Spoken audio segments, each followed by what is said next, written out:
इस world heart day के मौके पर आज हमारे साथ हैं भारत के जाने माने प्रसिद्ध हृदय रोग विशेषज्ञ डॉक्टर शुभम सिंघल आगरा से। नमस्कार, मैं हूं डॉक्टर शुभम सिंघल। मैं एक इंटरवेंशनल कार्डियोलॉजिस्ट हूं। डॉक्टर, डिसलिपिडेमिया क्या है? डिसलिपिडेमिया के कारण क्या हैं? डिसलिपिडेमिया का मतलब है बॉडी में जो हमारा ब्लड के अंदर कोलेस्ट्रॉल की मात्रा बहुत ज्यादा बढ़ जाना, इसको हम डिसलिपिडेमिया कहते हैं।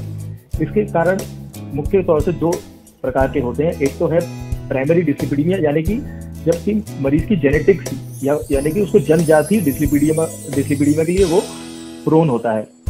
और दूसरे कारण होते हैं जो कि एक्वायर्ड कारण होते हैं, जो कि मरीजों को दूसरी बीमारियों की वजह से या आदतों की वजह से डिसलिपिडेमिया होता है। जैसे कि उसमें सबसे इम्पोर्टेंट है किसी भी प्रकार से तंबाकू का सेवन, मोटापा, ओबेसिटी, मधुमेह की बीमारी, डायबिटीज, अनकंट्रोल्ड बीपी की बीमारी, अनकंट्रोल्ड हाइपरटेंशन और इंक्रीज स्ट्रेस, हमारा मानसिक तनाव बहुत ज्यादा होना, इरेगुलर डाइट और अनहेल्दी लाइफस्टाइल जैसे कि एक्सरसाइज ना करना और फिजिकल एक्टिविटीज को बहुत कम करना, ये डिसलिपिडेमिया के मुख्य कारण है। सामान्य रक्त कंट्रोल एलडीएल और एचडीएल स्तर कितना होना चाहिए?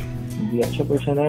नॉर्मल कोलेस्ट्रॉल लेवल जो कि हमारी बॉडी में होते हैं वो लेस देन 200 हम लोग मिलीग्राम पर डेसीलीटर ब्लड में नॉर्मल कहते हैं।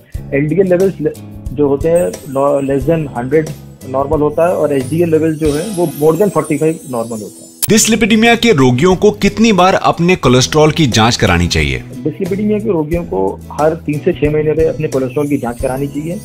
ज्यादा जरूरी है कि जब वो कोलेस्ट्रॉल का सैंपल दें तब वो प्रॉपर फास्टिंग सैंपल हो, मिनिमम 8 घंटे का फास्टिंग सैंपल हो, वरना जो रीडिंग्स हैं वो ठीक नहीं आएंगी। और उससे भी ज्यादा जरूरी है कि वो अपना शुगर और बीपी को भी हर 3 से 6 महीने में चेक करते रहें और अगर उसमें कुछ गड़बड़ है तो अपने फिजिशियन से मिलकर उनको रेगुलर उनके ट्रीटमेंट में रहें। अपनी जीवन शैली के अनुसार रोगी को अपने आहार और व्यायाम में क्या बदलाव करने चाहिए जिससे कोलेस्ट्रॉल सामान्य रहे? कोलेस्ट्रॉल नॉर्मल रखने के लिए हमें 5 टिप्स हैं, मैं आपको बता रहा हूँ, जो कि अगर हम अपना कोलेस्ट्रॉल नॉर्मल रखना चाहते हैं वो फॉलो करनी चाहिए। सबसे इम्पोर्टेंट है कि हम अपने जो वर्क रिलेटेड किसी भी काम से रिलेटेड जो मानसिक तनाव है उसको अपने जीवन में कम से कम रखें। दूसरा है बैलेंस डाइट, एक बैलेंस आहार लेना बहुत जरूरी है जिसमें कि कार्बोहाइड्रेट की मात्रा कम और प्रोटीन की मात्रा ज्यादा हो, तो हाई प्रोटीन डाइट हो। तीसरा है कि फिजिकल एक्टिविटी यानी कि रेगुलर रूप से व्यायाम, कसरत पे बहुत ध्यान दें। मिनिमम अगर साइंटिफिक भाषा में बात करें तो मिनिमम हफ्ते में 5 से 7 में से 5 दिन आपको एक्सरसाइज करनी चाहिए और वो एक्सरसाइज इतनी होनी चाहिए जिसमें आपको पसीना आना चाहिए।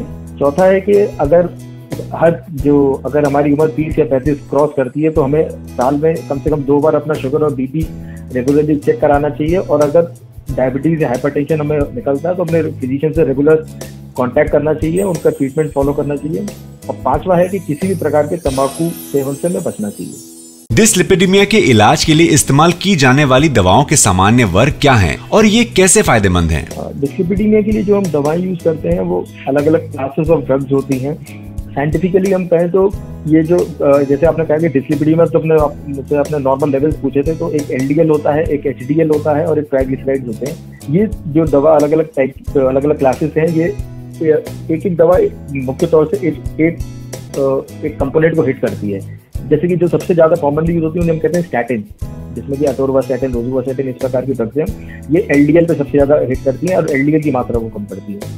जो दूसरी और दवाएं होती हैं वो होते हैं फेनोफिब्रेट्स होते हैं, वो ट्राइग्लिसराइड पैक करती हैं, ट्राइग्लिसराइड की मात्राओं को कम करती है। एक तीसरी ड्रग होती है उसको हम कहते हैं नियासिन होता है, जो कि एचडीएल की मात्रा को बढ़ाती है।